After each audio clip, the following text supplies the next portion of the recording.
Have you heard the song, by the way, Muse, Butterflies and Hurricanes? Um, I don't want to spoil it, but yeah, I have heard the song. I won't tell people what I think of it yet. Yep. Cool. Then you'll re-listen and I'll listen to then. Here we go. Find the right volume for it. Change everything you are. Nice. I'll make a poll as well.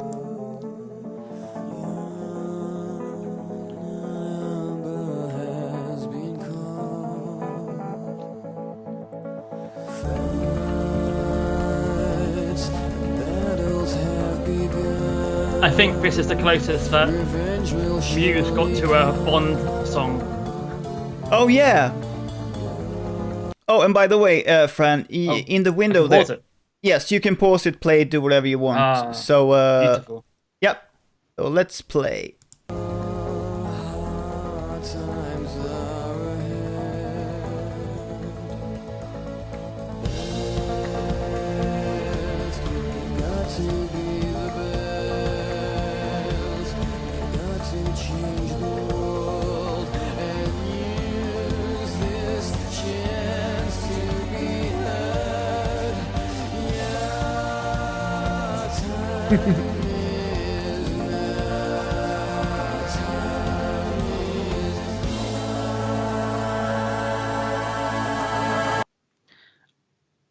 Daniel, where do you think the song is going to go now? It may go somewhere completely different to what you think. Oh, it is? I'm excited to see what's going to happen. Oh, really? Yeah, I'm actually enjoying this quite a bit so far. One of the better things by Muse that I've heard. So I haven't really thought about where it's gonna go. Well, it feels like we've been going up the roller coaster. We've reached the top, and now we're gonna find out where it goes. Ah, okay. So I should guess up or down then. Well, since you're saying it, I guess down. Otherwise, I would say up. Let's find out. Yeah.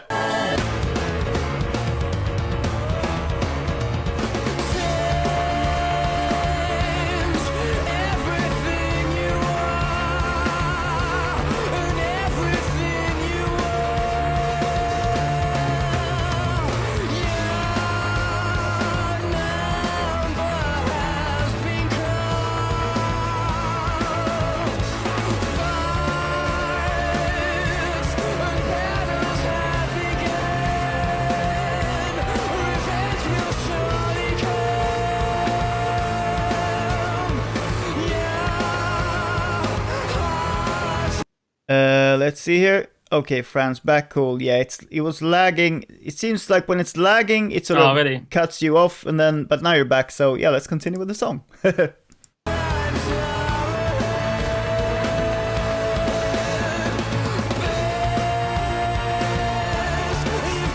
Welcome, Text Girl.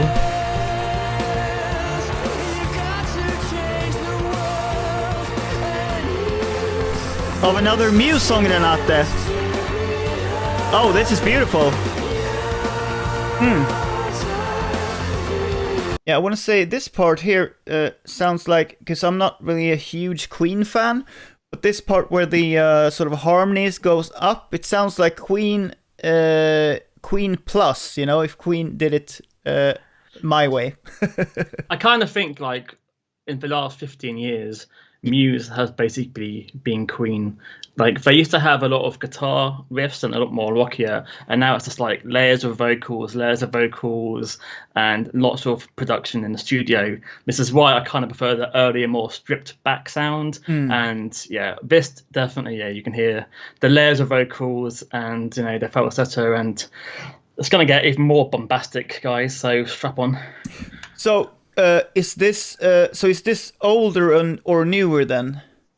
This was 2003. I guess this is when they kind of like became world famous. I think the first two albums were kind of big in maybe the UK and Europe, but then by this time they were like headlining Glastonbury, and yeah, they went massive after this album. I think this is the best album, personally. I think after this, it's far too much for me. This is enough bombastic Muse I can handle. Yeah, because this to me sounds better. And that's probably because of what you're saying, it maybe became too many layers and just, too massive. I mean, I like massive, but it can't be, I don't know, for those who, maybe nobody knows very much about music production, but when you use sort of a limiter on a song, it pushes up. So if a sound wave goes like this, I don't know if you guys can see, you guys can see it probably. If it goes like this, and if you use a limiter, you can press it up so that there's no like difference in volume between the sort of tops and the bottoms. It can all be on the same, and then it sounds very, very undynamic. And that's used for all the dance music and everything. But for rock music, it can really kill the vibe. It sounds loud on the radio, but it kills the vibe. So, but here I like it so far. So yeah, let's continue.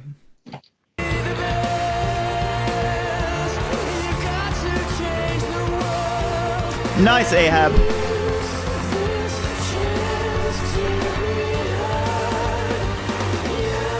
Cool, TY.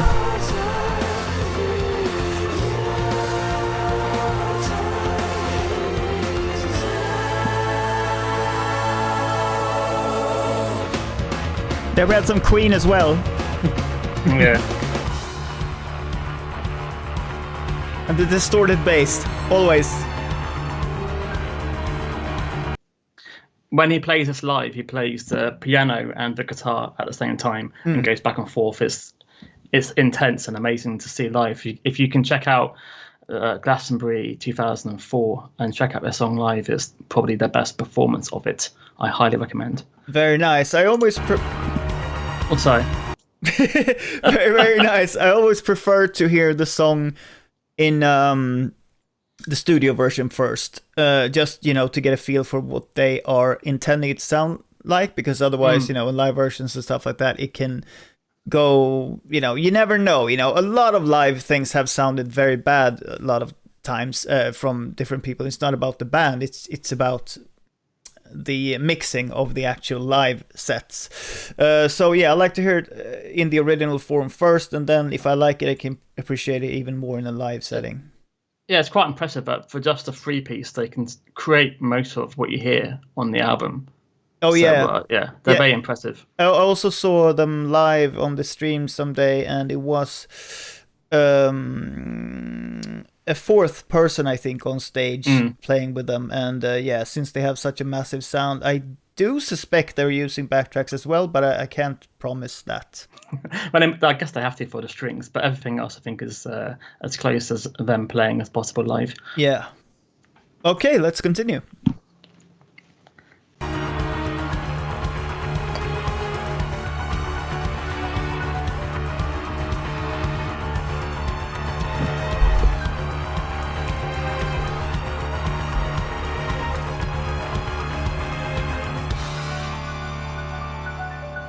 Cool, TY.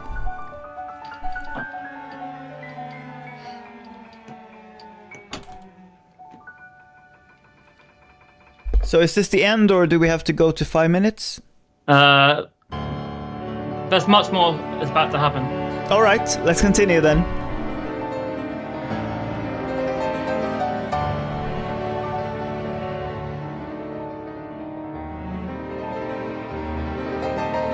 And thank you, Tom, for the super chat as well. Thanks everyone for the super chat if I forgot to thank any of you.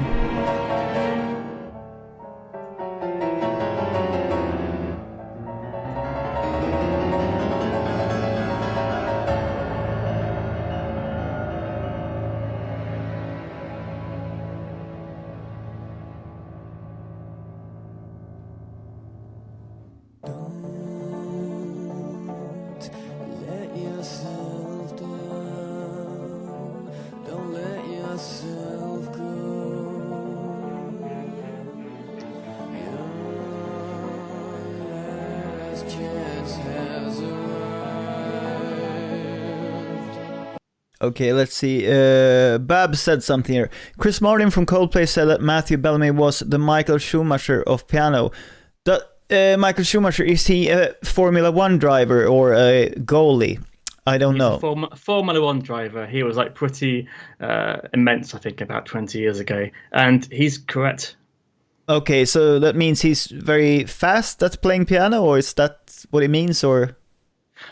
Yeah, I guess fast and outstanding. I guess it was quite shocking. Well, not shocking, but there wasn't many rock guitarists who could suddenly play the piano during this sort of period. So I guess it's kind of like, oh wow, he can do everything kind of thing. Yeah, it's interesting. Our guitar player actually plays the piano really well. I think he started playing the piano when he was a kid and had like, concerts and stuff as a kid. So yeah, he's pretty good as well. Not to compare, obviously, but yeah, it's interesting. Some people can just play a lot of instruments really, really well, and that's very, very cool. I'm not one of those people, but very cool. And Darius says the piano was very close to Chopin. Cool. I love Chopin. But I don't have like detailed memory of parts, I would say. So yeah. But yeah, I think people used to say back in the day that a lot of his piano parts were kind of ripping off some of the classic artists, like Rachmaninoff and Debussy, a little bit too much, maybe. Yeah, I've heard some Muse tracks, they have ripped off other things as well, quite a bit, I've heard, and so that doesn't sound impossible. Ahab says Matt Melvey has 11 fingers. Very nice, very nice. He should play per hand. Yeah, per hand, exactly. He should play the banjo then. Okay, let's continue.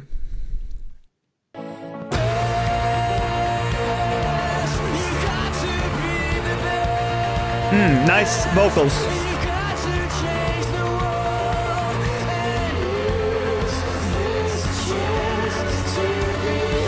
This is beautiful.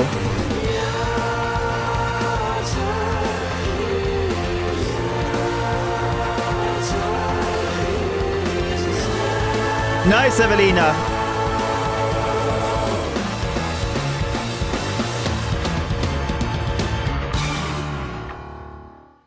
Okay, Mr. Bond.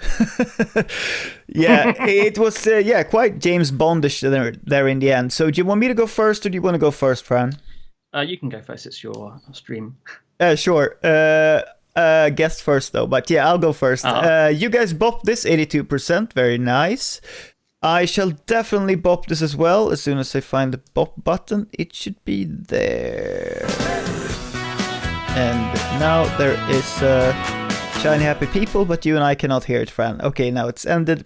Yeah, definitely bop for me. Yeah, definitely one of the best Muse songs I've heard. I think this was great. I think I liked so much about it, and it was just beautiful, really, really beautiful. I usually don't gel that much with their chord progressions, but this was I don't know, it really had something. I think it was really, really nice. What would I give this? I'll